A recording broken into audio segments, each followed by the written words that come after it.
Dear Familienhaus-friends, either at school or at our job or free time, our everyday life can't be imagined without media anymore.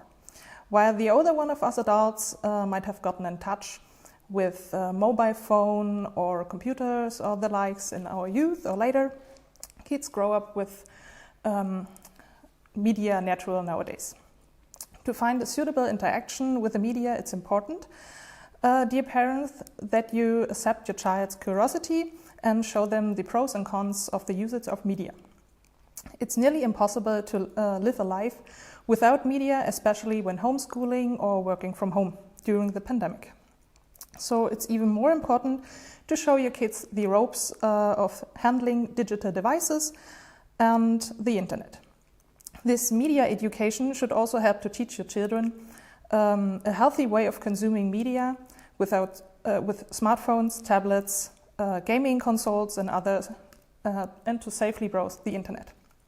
Due to this reason, we're going to look deeper into the matter of usage of media and media education for children from 0 to 5 years.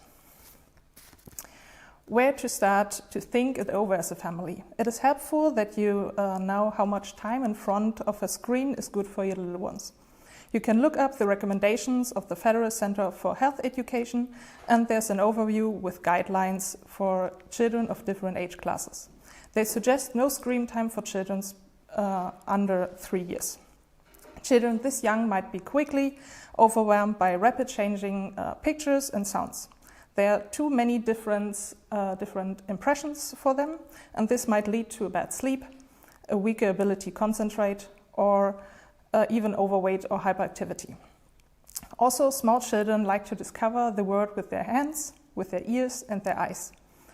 A digital screen is unnecessary as the real world offers way more to explore and to discover.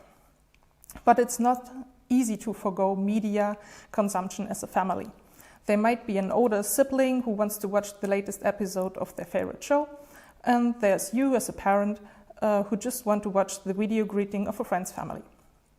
Please review your own media consumption and interactions critically. Do you have to watch that video while you're busy with your child? Or is it maybe less stressful to watch it in the evening when the kids are in bed? It's not about sheltering or cutting off your children from the digital world. This wouldn't work anyway. Please review your own media interaction because you as a parent are role models and your children will learn through watching you. Always offer alternative things to do. How about a picture book? Or a short audio play? Instead of watching TV, these audio plays where there are songs and music bring joy to most of the children. Please watch the age recommendation as well and the time, which should be restricted for infants under 3 to half an hour.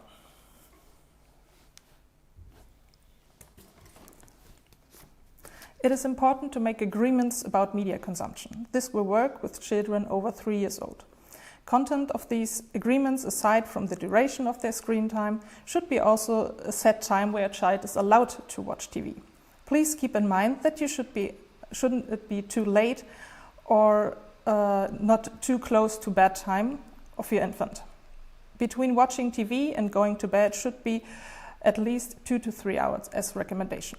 Your child won't be too carried away from watching TV because our brains usually digest the events of the day while we sleep. And things that happen right before going to bed are very imprinting. If you use media, use them actively. A continuous consumption of TV or radio in the background should be avoided. Turn off these devices if there are smaller siblings in the room.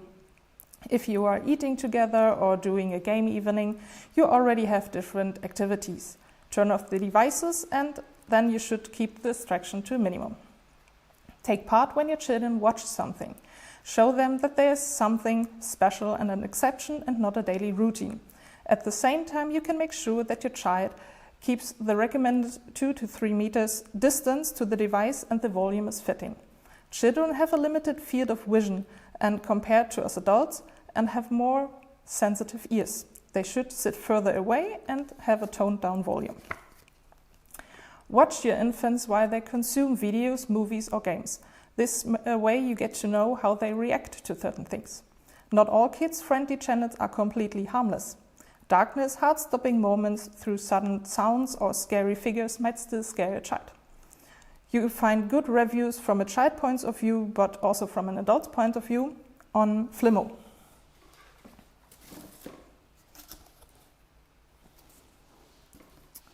A big portion of the TV content gets discussed and reviewed there. Since your infants are learning to differentiate between the real world and TVs or games, it's very important to choose the right, positive and understandable program formats. Also, you should stick to a set screen time and make sure that it doesn't get extended. Ongoing discussions about the longer screen time in front of the TV should be avoided. Set clear boundaries at this point. Same goes for the choice of content which your children will consume. There should be no room for discussion. It is important that you explain to them that you don't want to watch them certain things. Especially if you just let the daily TV program run, you shouldn't let them have control about the remote. This way you can prevent them from finding inappropriate programs. Same goes for the usage of smartphones and tablets. It should have child protection and should only be used by you. Please take the time to look how to set up a child protection and what option your device has. Most devices offer a protection PIN or password that automatically blocks certain contents. Maybe you choose something from the media library that is age appropriate and it's short. This way you can make sure it's just one episode of the allowed show and nothing more. With games, it is better that you limit the amount of rounds or levels instead of cutting them right in the middle of a game. For children from 4 to 5 years, 30 minutes of media a day is appropriate.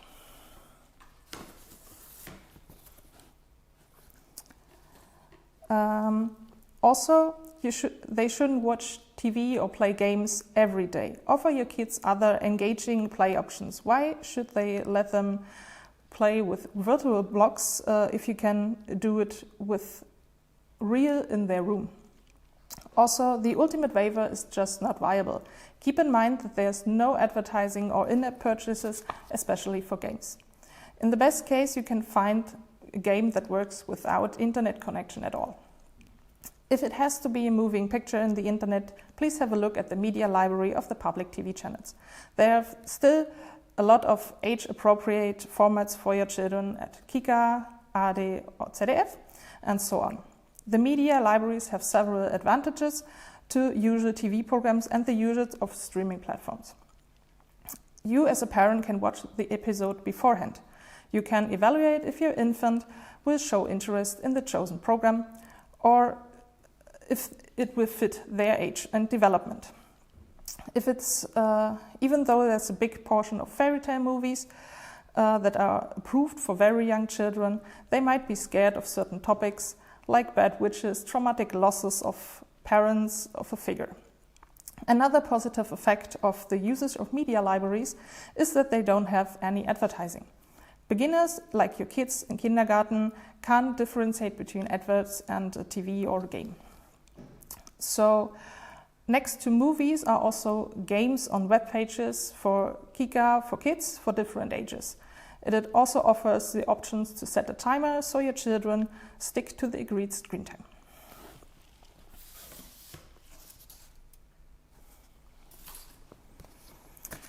Your children in kindergarten age love to explore the world.